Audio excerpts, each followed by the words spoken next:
Hello बच्चों, यहाँ पे ये नेक्स्ट वीडियो है electron withdrawing group.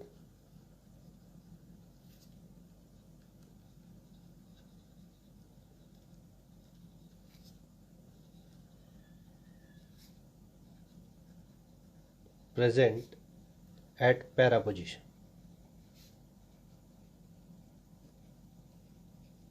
Now you have to understand, यहाँ पे ये बी सेक्शन की बात कर रहा है। Electron withdrawing group at ortho position हमने पहले ही देख लिया, ठीक है। इसमें बेंजीन रिंग होगा, यहाँ पे Cl है। इस Cl को हमें क्या करवाना है, रिप्लेस करवाना है। किससे रिप्लेस करवाना है? OH माइनस से। लेकिन ये इतना इजी नहीं होने वाला है, without forcing condition it is difficult. तो इस वजह से हमें क्या चाहिए, एक इलेक्ट्रॉन विड्रॉइंग ग्रुप चाहिए एट ऑर्थो, नहीं तो पैरा पोजीशन पे। इस केस में हम उसको कहाँ पे लगा रहे हैं? एट पैरा पोजीशन लगा रहे हैं। तो पैरा पोजीशन पे ये NO2 ग्रुप रहा, तो ये NO2 ग्रुप क्या करेगा? It withdraws the electron density from benzene and ये Cl का जो डिपार्चर है वो उसको क्या करेगा? मदद करेगा, ठीक है। तो यहाँ पे ये अटैक दिखाना है, ठीक है। सिंपल अटैक देख लो, इस कार्बन पे अटैक हुआ जहाँ पे लिविंग ग्रुप है, ठीक है। ये अटैक वाली स्टेप क्या होती है? स्लो स्टेप होती है, मतलब क्या होती है? RDS होती है, ठीक है। अब इस अटैक के बाद ये कार्बन के 5 बॉन्ड हो जाएंगे, तो ये इलेक्ट्रॉन कहाँ पे शिफ्ट हुए? यहाँ पे शिफ्ट हुए। तो हम अब रेजोनेंस स्ट्रक्चर दिखा देंगे। रेजोनेंस स्ट्रक्चर में क्या होगा? बेंजीन रिंग, इस पे क्या आया था? निगेटिव चार्ज आया, ठीक है। यहाँ पे कौन है? Cl अटैच्ड है। यहाँ पे कौन है? OH अटैच्ड है, ठीक है। यहाँ पे कौन है? NO2 जैसे कि वैसा, प्लस चार्ज N पे क्योंकि 4 बॉन्ड है। यहाँ पे निगेटिव चार्ज, ये बॉन्ड वैसे के वैसा, ये बॉन्ड वैसे के वैसा, ठीक है। अब ये रेजोनेंस करेगा निगेटिव चार्ज, वो कैसे रेजोनेंस करेगा? देखो, यहाँ पे आया, फिर इस कार्बन के 5 बॉन्ड हो जाएंगे, तो ये निगेटिव चार्ज कहाँ पे शिफ्ट हो जाएगा? यहाँ पे शिफ्ट हो जाएगा। अब निगेटिव चार्ज देखो बच्चों, अच्छे से पैरा पोजीशन पे आया है, ठीक है।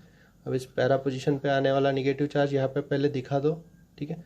उसके बाद क्या ड्रॉ करो? N, double bond O, single bond O minus. यहाँ पे कौन है? Cl है। यहाँ पे कौन है? OH है, ठीक है। यहाँ पे डबल बॉन्ड बन गया, देखो डबल बॉन्ड, ठीक है। उसके बाद ये बॉन्ड वैसे के वैसा। अब ये निगेटिव चार्ज कहाँ पे रेजोनेंस कर सकता है? इस बॉन्ड में रेजोनेंस कर सकता है, C और N के बॉन्ड में। तो N के कितने बॉन्ड हो जाएंगे? 5 बॉन्ड हो जाएंगे ना, 1 2 3 4। तो ये 5वां बॉन्ड आ जाएगा, तो ये अनस्टेबल कंडीशन होती है। तो इस वजह से ये 2 इलेक्ट्रॉन कहाँ पे शिफ्ट करना है? O के ऊपर शिफ्ट करना है।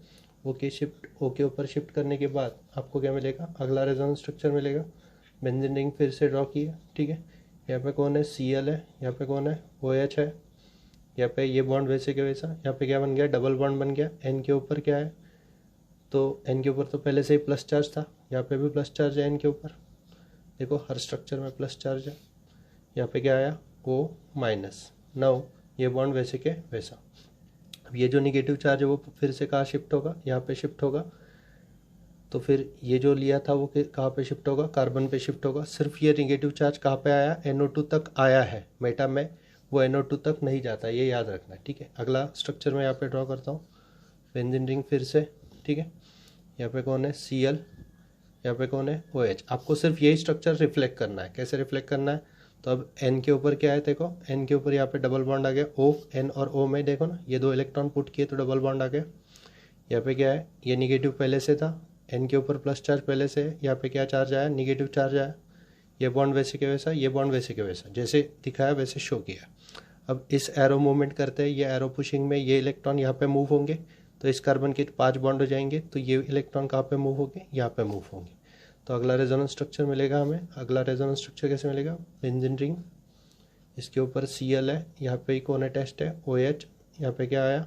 निगेटिव चार्ज आ गया। यहाँ पे ये डबल बॉन्ड यहाँ पे आ गया।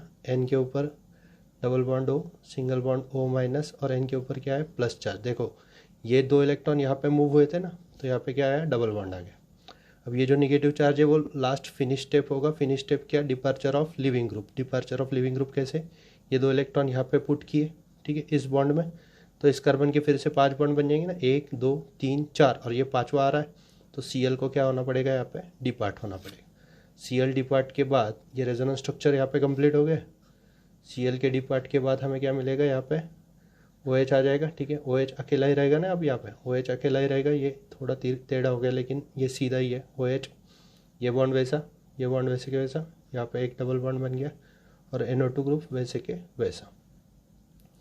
तो यहाँ पे आपको समझ गया होगा, ठीक है, कि ये NO2 पैरा में रहा तो इलेक्ट्रॉन डेंसिटी देखो ना, N के यहाँ पे अगर समझना है तो ठीक से देखो, N के यहाँ पे क्या है, एक O निगेटिव था, दूसरा O कैसा था, डबल बॉन्ड था, ठीक है।